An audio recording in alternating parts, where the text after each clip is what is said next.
नमस्कार दोस्तों, स्वागत है आपका जैस किचन में। आज हम बनाने जा रही हैं एक स्पेशल किस्म का काढ़ा जो हमें रोगों से लड़ने की शक्ति देगा, हमारी इम्यूनिटी को बढ़ाएगा। इसके साथ ही हमारे हाथ पैरों के अंदर हमेशा जो कमजोरी के कारण दर्द रहता है उससे हमें छुटकारा देगा। इसके साथ ही बुखार के बाद होने वाली कमजोरी को ये दूर करेगा। आइए इसकी सामग्री जान लेते हैं। सबसे पहले हमने यहाँ पर बादाम लिए हैं। 5 बादाम को ओवरनाइट भिगो कर रख देना है। उसके बाद इनका छिलका उतार कर ले लेना है।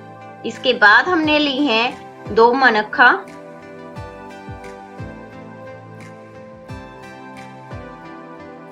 इसके बाद हमने लेनी है 2 काली मिर्च, उसके बाद हमने लेने हैं 2 तुलसी पत्ता, फ्रेश तुलसी के पत्ते यूज करेंगे हम लोग, 1 लौंग और 1 इलायची। यहाँ पर मैंने दूध लिया है। जी हाँ दोस्तों, ये काढ़ा हम दूध में बनाएंगे और दूध हमने लिया है 1.5 कप। एक छोटी ओखली ली है सारी सामग्री को पीसने के लिए और यहाँ पर हमने मिश्री ली है जो इन सारे जो फ्लेवर्स हैं उनको बैलेंस करने का काम करेगी।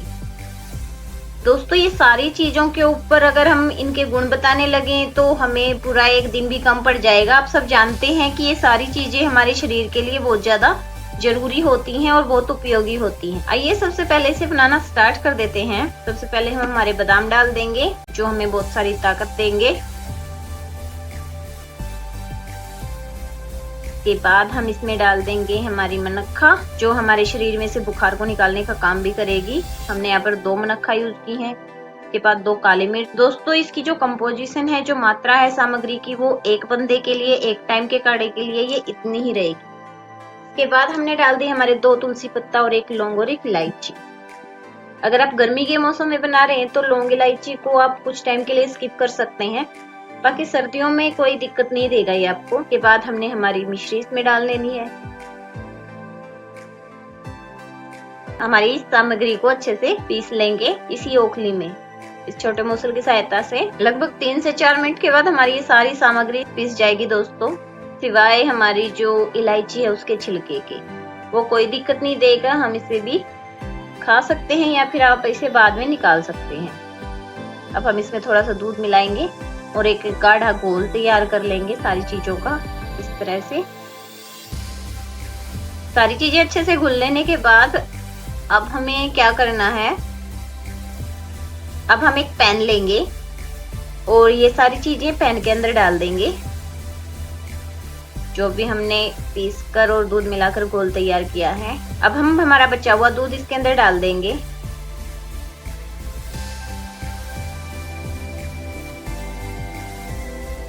पाँच से 7 बॉयल्स आराम से लगवाने हैं हमने इस काढ़े में, क्योंकि काढ़ा तभी तो अच्छे से बनेगा जब हमारी सारी चीजों का कड़ कड़ के, यानी कि बार बार उबलने के बाद अर्क निकल के आएगा और वही से हमारे अंदर ये काम करेगा। बहुत ज्यादा लंबा चौड़ा टाइम नहीं लगेगा क्योंकि हमने 1.5 छोटे कप दूध लिया है दोस्तों। बहुत जल्दी जल्दी इसमें उबाल आने शुरू हो जाएंगे। आप इसे छोड़कर कहीं मत जाइएगा, के पास खड़े रहकर इसमें अच्छे से 7 से 10 बॉयल लगवाइएगा।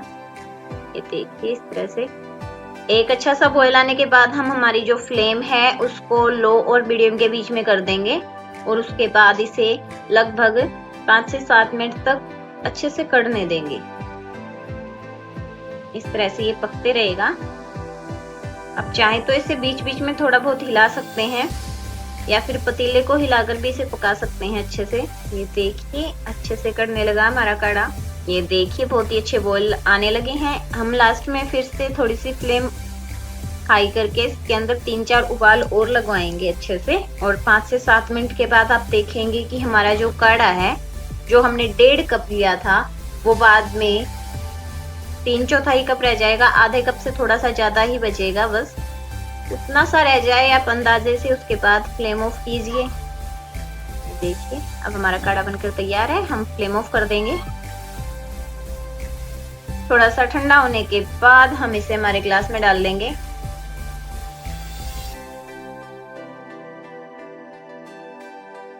ये हमने उसी ग्लास में डाला है दोस्तों, आप देख सकते हैं ये कितना कम हो गया है। ये देखिए हमने यहाँ तक भर के गिलास लिया था और ये इतना हिस्सा ही बचा है। तो अब बनकर तैयार है हमारा काढ़ा। आप इसे थोड़ा सा हल्का हल्का गुनगुना ही कंज्यूम कीजिएगा। और टेस्ट में दोस्तों ये किसी बादाम शेक या रबड़ी से कम नहीं लगता है। नाम ही काढ़ा है, बाकी टेस्ट इसका बहुत ही अच्छा है। आप इसे खाएंगे तो खो जाएंगे सचमुच ही इसमें, क्योंकि इसके अंदर बहुत ही अच्छे अच्छे फ्लेवर्स आएंगे दोस्तों। ये देखिए बनकर तैयार है हमारा काढ़ा। बहुत ही शानदार लग रहा है देखने में भी, और खाने में जो बादाम है उनका फ्लेवर एकदम अच्छा जाता है। मनक्खा है, लौंग इलायची इसके फ्लेवर को बढ़ाएंगे, और फ्लेवर ही नहीं दोस्तों, इससे आपकी इम्यूनिटी भी बढ़ेगी। स्पेशली टाइफाइड फीवर के बाद जो वीकनेस आती है बॉडी में, उसके लिए ये रामबाण उपाय है। आप एक बार इसे ट्राई कीजिएगा। ट्राई करने के लिए कम से कम आप लोग 1 हफ्ता या 10 दिन लगातार इसे सुबह शाम लीजिए। उसके बाद आप अपनी बॉडी में अच्छी स्ट्रेंथ महसूस करेंगे। दोस्तों, आपको अपनी इम्यूनिटी बढ़ाने के लिए कोई होम्योपैथिक या अलग से दवाइयां खाने की जरूरत नहीं है। इससे ही आप घर में जो घर की बनी चीजें हैं, बिल्कुल एकदम ओरिजिनल ऑर्गेनिक चीजें हैं, उनसे आप हमारी इम्यूनिटी को स्ट्रॉन्ग कर सकते हैं।